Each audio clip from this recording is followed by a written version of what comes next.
যে পাকিস্তানের কাছ থেকে আমরা যদি প্রায় গোটা 20 শর্ট রেঞ্জ নিউক্লিয়ার মিসাইলস এটা বসানো খুব একটা কঠিন না। भाई ये पाकिस्तान तुम्हारा है, इस पाकिस्तान का जो एटम बम है ना वो भी तुम्हारा है।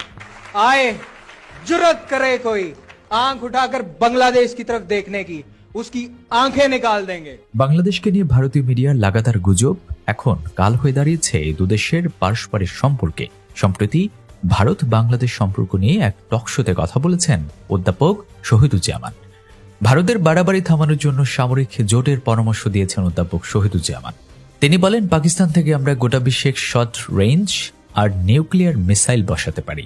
এ সময় তিনি উল্লেখ করেন, ভারত যখন শুনেছে আমরা পাকিস্তানের সাথে আলোচনা করছি তখন থেকেই তারা নড়ে চড়ে বসেছে। ভারত কখনো পাকিস্তানকে আক্রমণ করার সাহস পায়নি, কিন্তু পাকিস্তান বলে দিয়েছে ভারতকে যদি আমাদের 1 ইঞ্চি জমি তুমি নাও, আমরা আণবিক অস্ত্র প্রথমে ব্যবহার করব। তিনি বলেন, আমাদের কোস্টাল লাইন নিয়ন্ত্রণ করছে ভারত, আমরা চাইলেও তারা আমাদের বের হতে দেবে না। আমাদের 2টা সাবমেরিন তারা কোস্ট এরিয়া থেকে বেরেই হতে দেয় না। তিনি আরো বলেন, আমরা এখন আন্তর্জাতিক রাজনীতিতে নেমেছি, আমাদের সোয়াচ অফ নো গ্রাউন্ডের মতো প্লেস আছে, আমরা এখানে চাইনিজ নেভিকে অপারেট করতে দিতে পারি।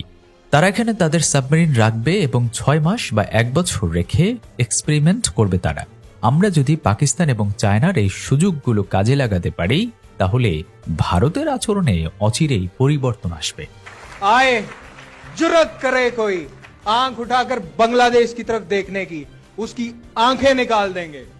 आए कोई हाथ उठाए और बांग्लादेश की तरफ हाथ उठाने की कोशिश करे, उसका बाजू तोड़ देंगे हम इंशाल्लाह अल्लाह के फजलो करम से।